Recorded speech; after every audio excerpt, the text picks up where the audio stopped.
लास्य दर्शन संतुष्टा लाभालाभ विवर्जिता लंघेत राज्ञा लावण्यशालिनी लघु सिद्धिदा। लास्य दर्शन, माँ को नृत्य वगैरह जो होता है कला, लास्य यानी नृत्य, माँ को ये नृत्य वगैरह अच्छा लगता है। तो कई बार जब हम माँ की पूजा करते हैं ना तो अंत में कई बार नृत्य भी दिखाते हैं माँ को। तो लास्य दर्शन प्रिया, उनको लास्य दर्शन बहुत अच्छा लगता है। लास्य दर्शन संतुष्टा लाभ विवर्जिता, उनको लाभ और हानि से कुछ लेना देना नहीं है, इससे वो बहुत ही परे हैं। और लंघेत राज्ञा लावण्य शालिनी लघु सिद्धिदा। लंघेत राज्ञा कि ये रानी है, इन्होंने जो कर दिया है, रूल बना दिया है, रूल बुक इनकी रूल बुक को कोई क्रॉस नहीं कर सकता, कोई इनकी आज्ञा का उल्लंघन कर नहीं सकता। तो ऐसी जो देवी जिनकी आज्ञा का उल्लंघन कोई नहीं कर सकता, सूर्य हो, चंद्रमा हो, वायु हो, इंद्र हो, जितने भी देवी देवता हैं ये इन्हीं की आज्ञा पर चलते हैं, इन्हीं का उल्लंघन कोई नहीं कर सकता। तो ऐसी जो देवी हैं उनको नमस्कार है। लावण्यशालिनी, ये तो शब्द बहुत ही सरल है, जो लावण्य से भरपूर हैं, ऐसी जो देवी हैं इनको नमस्कार है। ललिता सहस्त्रनाम में आता है महालावण्य शेवधी, कि माँ तो समुद्र है, किसकी? लावण्य की। महालावण्य शेवधी, तो ऐसी जो सुंदर, बहुत सुंदर लगती हैं, जो सुंदरता का अपार सागर है जिनके अंदर, ऐसी जो माँ हैं इनको नमस्कार है। लघु सिद्धिदा, जो सिद्धियाँ देती हैं, छोटी, पहले तो छोटी छोटी सिद्धियाँ, चाहे बड़ी बड़ी सिद्धियाँ। आप जो सिद्धियाँ सोचो, जब हम श्रीयंत्र की पूजा करते हैं तो उसमें सारी सिद्धियाँ आती है। तो पहली सिद्धि जो होती है अणिमा सिद्धि, अणिमा सिद्धि, लघिमा सिद्धि, महिमा सिद्धि, प्राप्ति सिद्धि, भुक्ति सिद्धि इत्यादि सिद्धियों का नाम है। तो छोटी छोटी इच्छाएं या बड़ी बड़ी इच्छाएं, अच्छा माँ के लिए क्या है सारी सिद्धियाँ? माँ के लिए तो सब छोटा है, हमें लगता है कि ये बहुत बड़ी है, लेकिन माँ के लिए तो सब छोटा ही है।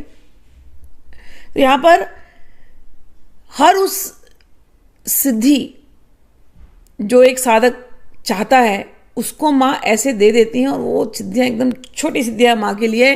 तो ऐसी जो माँ है जो सिद्धियाँ अपार देती हैं अपने भक्तों को, लघु सिद्धि दाय नमः। मतलब हमें लगता है कि हमें जो मांगना है वो बहुत पहाड़ के सब बड़ा है, लेकिन माँ के लिए वो छोटा सा है।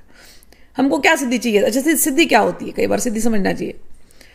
तो अष्ट सिद्धि तो मैंने आपको बता दी, अणिमा, लघिमा, प्राप्ति, गरिमा इत्यादि हमने सुना है।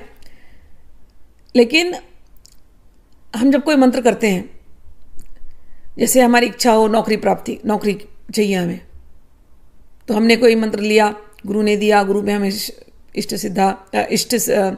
निष्ठा, गुरु निष्ठा, मंत्र निष्ठा तीनों हमने किया, और हमने वो साधना अनुष्ठान किया, और हमें नौकरी चाहिए थी, नौकरी मिल गई। तो वो क्या है? आपका वो जाप सिद्ध हुआ कि आपको नौकरी मिल गई। समझो किसी को विवाह करना है और अच्छा लड़का नहीं मिल रहा है, और उसने जाप किया, जो भी गुरु ने उसको मंत्र बताया, 16 सोमवार रख दिया। हमारे यहाँ होता है ना प्रथा, 16 सोमवार रखो तो अच्छा लड़का मिलेगा। तो 16 सोमवार रख करके शिव जी की प्रार्थना की खूब, और फिर बाद में अच्छा लड़का मिल गया, विवाह हो गया। तो आपको उस समय आपकी इच्छा जो थी वो प्राप्ति हो गई, तो सिद्धि हो गई। आपके लिए वो इच्छा बड़ी थी, हाय कोई लड़का मिलेगा कि नहीं विवाह के लिए, हाय वो नौकरी मिलेगी कि नहीं, हाय मेरे कर्जे निकल जाएंगे कि नहीं, हाय मैं जो भी कोर्ट के केस लड़ रहा हूँ या लड़ रही हूँ उसमें मुझे जीत मिलेगी कि नहीं। आपके लिए बहुत बड़ी बड़ी चीज़ें हैं। लेकिन जब आप माँ के सामने जाते हो और अपने दिल की बात रखते हो, और जैसे ललिता सहस्त्रनाम का जो अनुष्ठान होता है 6 महीने कम से कम दिल से बिल्कुल सात्विक तरीके से, प्याज नॉनवेज छोड़ देना, शराब वराब नहीं, सिगरेट नहीं, अंडा नहीं इत्यादि नहीं, ये सब छोड़ छाड़ के जो सात्विक तरीके से इनका अनुष्ठान करो, और करने के बाद अपनी इच्छाएं रखो, और जब वो इच्छा पूरी हो गई तो हो गई ना आपकी सिद्धि। तो लघु सिद्धि, तो कहने का अर्थ है कि जो माँ से हम मांगते हैं हमारे लिए वो बहुत बड़ी चीज़ है, लेकिन माँ के लिए वो बहुत छोटी चीज़ है। ऐसी जो माँ है, लघु सिद्धिदाय नमः।